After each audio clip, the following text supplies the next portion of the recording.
Juan Ruiz, economista en jefe para América Latina del Banco BBVA, este banco español. Muchas gracias por tu tiempo y estar aquí con nosotros. Gracias a usted por la invitación. Gracias a ti. El BBVA, ustedes sacaron, en toda esta investigación que ustedes hacen económica, sacaron este acrónimo o esta lista de países que ustedes les llaman Eagles.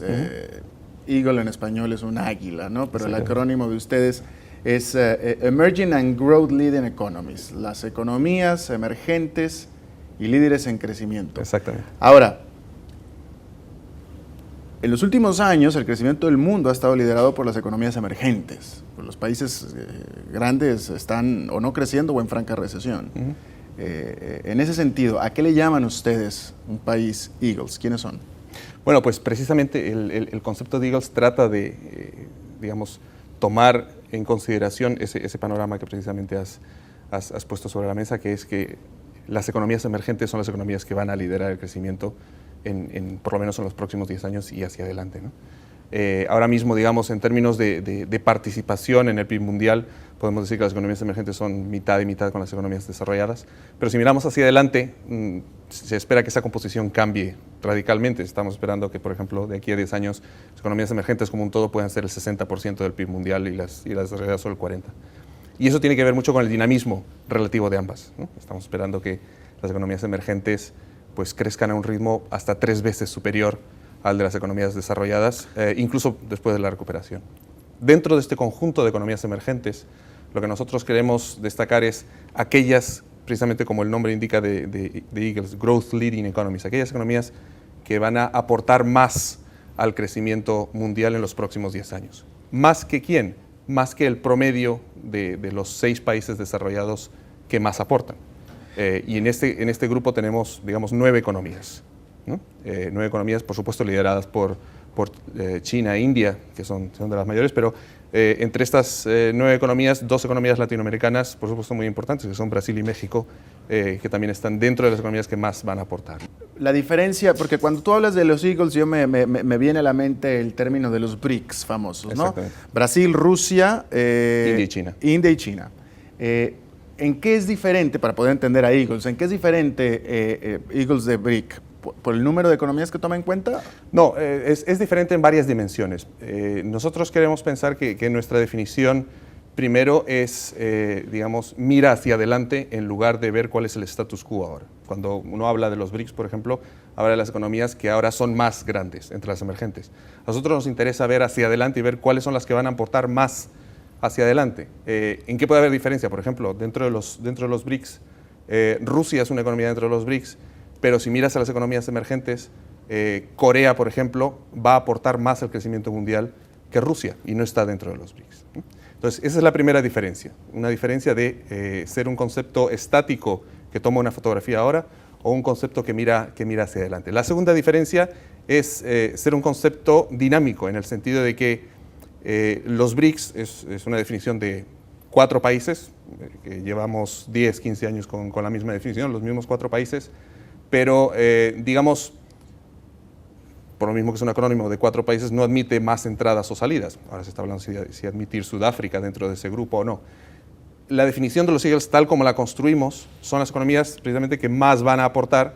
Si hay alguna economía que nosotros, y esta es una lista de países que revisamos año a año, si vemos que hay un país que en algún momento empeora en términos de perspectivas de aportación al crecimiento mundial, ese país sale de la lista y eventualmente puede ser reemplazado por otro cuyas perspectivas, cuyo crecimiento potencial mejora en el tiempo. Ya ha ocurrido, digamos, este es un concepto que lleva 2 años de vida. Ocurrió, por ejemplo, con el caso de Egipto. Digamos, a raíz de la primavera árabe ha habido un cambio de perspectivas de lo que puede ser su aportación en términos de crecimiento en los próximos 10 años, y ha pasado a la siguiente lista después de los Eagles, de la cual no hemos hablado.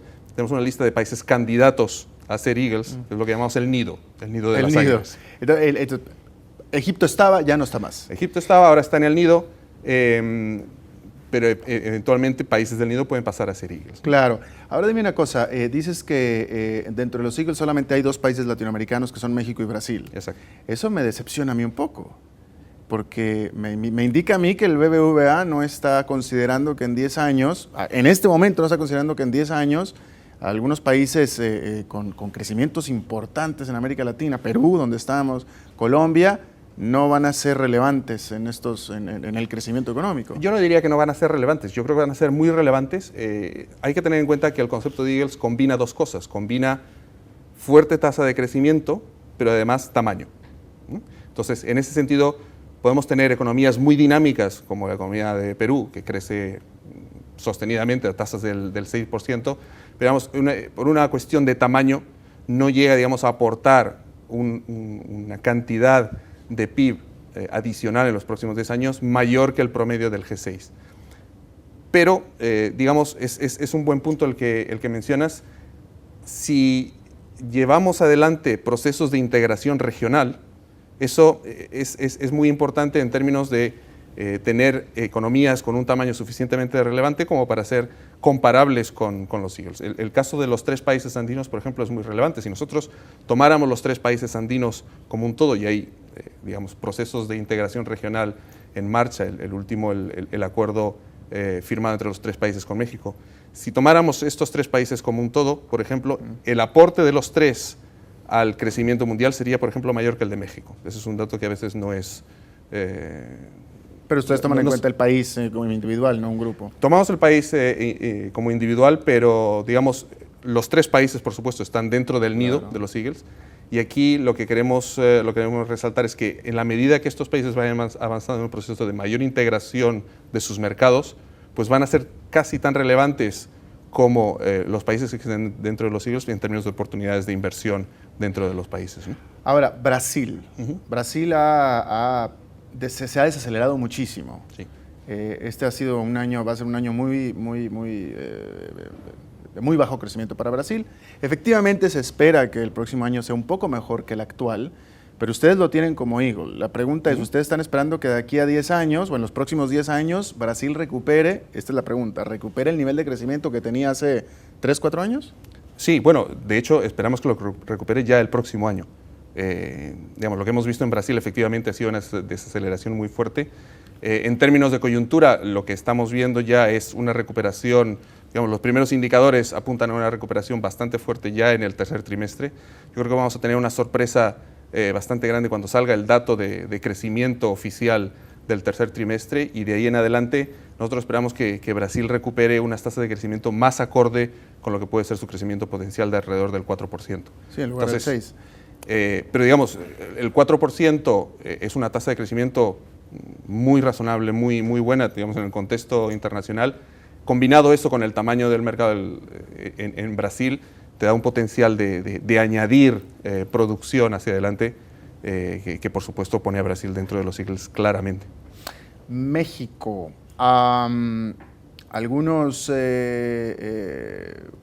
bancos de inversión, algunos homólogos tuyos han puesto a México en el contexto político actual, porque es la única manera en la que se puede explicar, a un paso de que se hagan estas reformas modernizadoras que tanto se han estado discutiendo no solamente en México, sino en toda América Latina. Y Nomura, algunos otros organismos más han estado pensando que México, si se pasan estas reformas, va a sobrepasar en tamaño como economía a Brasil en justamente 10 años.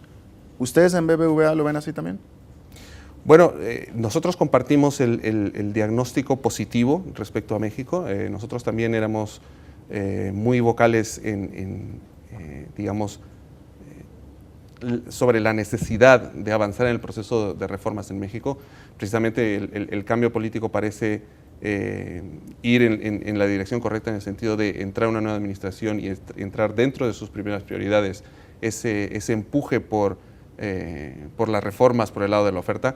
Y está claro que, digamos, si estamos hablando de crecimiento en el medio y largo plazo, lo que necesitamos es reformas de oferta. Las políticas de demanda, por supuesto, te ayudan a salvar el corto plazo, pero el crecimiento sostenible viene por reformas de oferta, y ese es un elemento muy positivo en el caso de México.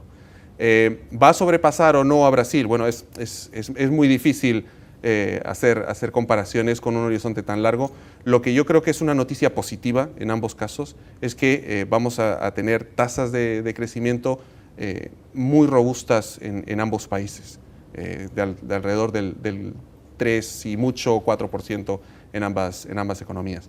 Entonces, si las cosas van bien, yo creo que las dos economías van a ser economías muy bollantes y con un peso cada vez mayor en el contexto económico internacional, ¿no? Quedándome en México, porque de nuevo, la determinante de estos bancos de inversión, de estas opiniones acerca del crecimiento de México es si se aprueban estas reformas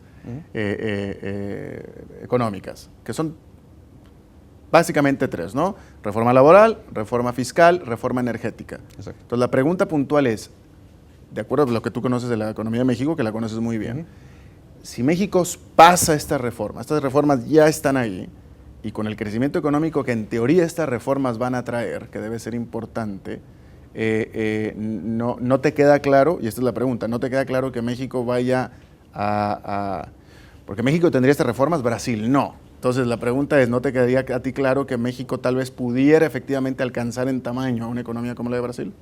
Bueno, lo que no queda claro es qué es lo que va a hacer Brasil por su lado, efectivamente. Lo que hemos tenido en Brasil en los últimos año y medio, digamos, ha sido una apuesta clara por una política macroeconómica contracíclica y tratar de relanzar el crecimiento con políticas de demanda, política monetaria, política fiscal. Pero también se ha abierto un debate cada vez mayor en Brasil sobre la necesidad de implementar políticas de oferta, y se está avanzando en esa dirección, se está avanzando en la dirección de involucrar cada vez más al sector privado en lo que es infraestructuras, concesiones. Se está debatiendo mucho una reforma tributaria, una reforma pensional.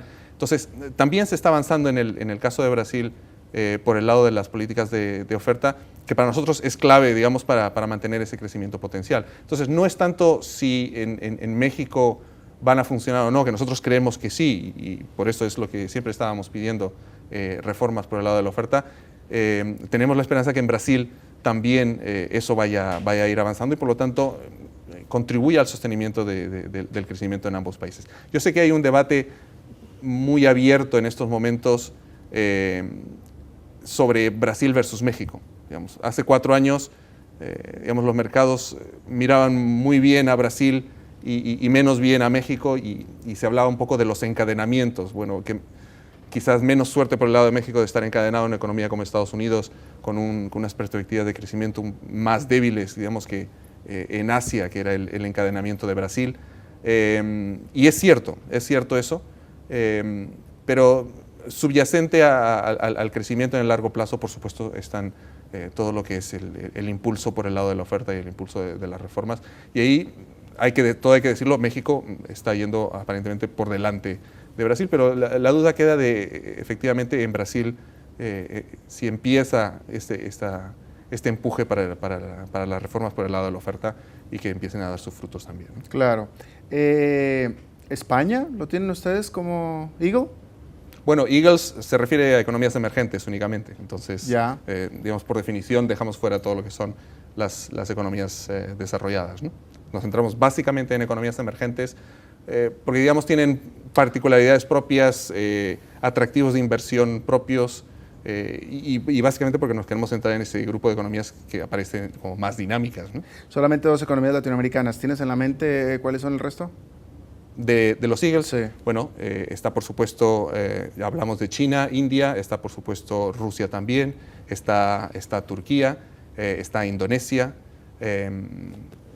y creo que ya hemos acabado con, sí, y alguna más del este de Asia. Ahora, cuando tú hablas de que estos países van a proveer del 60% del crecimiento en los próximos 10 años, yo automáticamente pienso entonces también que ustedes no están esperando mucho crecimiento por parte de las principales potencias económicas, Europa, Estados Unidos.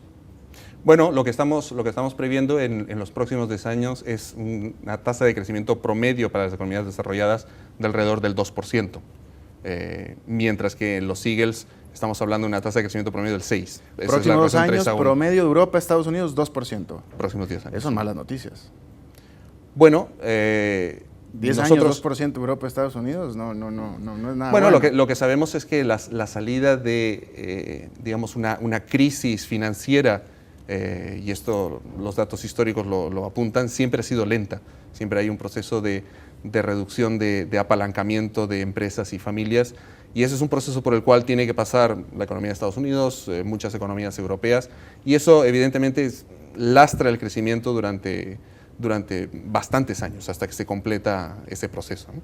Además, hay que tener en cuenta, obviamente, que las economías desarrolladas tienen un nivel, un estándar de vida, por supuesto, mucho mayor que las economías emergentes. Entonces, solo con el proceso de catching up, de convergencia de las economías emergentes a desarrolladas, tienes ya un plus de crecimiento que, por supuesto, juega a favor de las economías emergentes.